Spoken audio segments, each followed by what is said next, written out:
ঈশ্বর যদি সর্বত্র থাকেন তবে মন্দিরে কেন যেতে হয়? ঈশ্বর সর্বত্রই আছেন, কিন্তু মানুষের মন সর্বত্র থাকে না। মন্দির হল মনকে একাগ্র করার স্থান।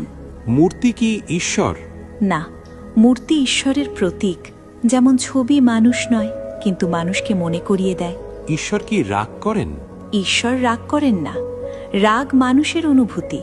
ঈশ্বর কর্মফল দেন, রাগ নয়, ন্যায় বিচার। সব ধর্ম যদি সত্য হয় তবে পথ আলাদা কেন? গন্তব্য এক, পথ বহু। মানুষের প্রকৃতি ও সময় অনুযায়ী পথ ভিন্ন হয়। ভক্তি না জ্ঞান, কোনটি বড়? ভক্তি হৃদয়ের পথ, জ্ঞান বুদ্ধির পথ। দুটো মিললেই পূর্ণতা। ঈশ্বর কি দুঃখ দেন? ঈশ্বর দুঃখ দেন না। দুঃখ আসে কর্মফল থেকে, আর ঈশ্বর সেই দুঃখে শক্তি দেন। যদি সব পূর্ব নির্ধারিত হয় তবে চেষ্টা কেন? চেষ্টা না করলে ভাগ্যও বদলায় না। কর্মই ভবিষ্যৎ নির্ধারণ করে।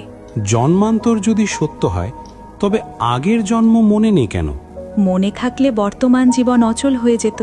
ভুলে যাওয়াই নতুন করে শেখার সুযোগ। পাপ করলে ঈশ্বর ক্ষমা করেন? ক্ষমা করেন, কিন্তু কর্মফল বাতিল করেন না। ক্ষমা আত্মাকে হালকা করে, ফল শিক্ষা দেয়। সন্ন্যাসী কি মুক্তির পথ? না, সংসারেও মুক্তি সম্ভব, যদি আসক্তি না থাকে। কেন ঈশ্বর নিজে এসে সব ঠিক করেন না? কারণ মানুষকে দায়িত্বশীল হতে শেখানোই ধর্মের উদ্দেশ্য।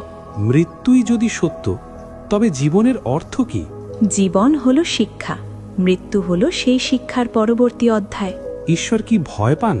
না, কিন্তু মানুষ ভয় পেলে ঈশ্বরকে ভয় করে, ঈশ্বরকে ভালোবাসে না। সবচেয়ে বড় পূজা কোনটি?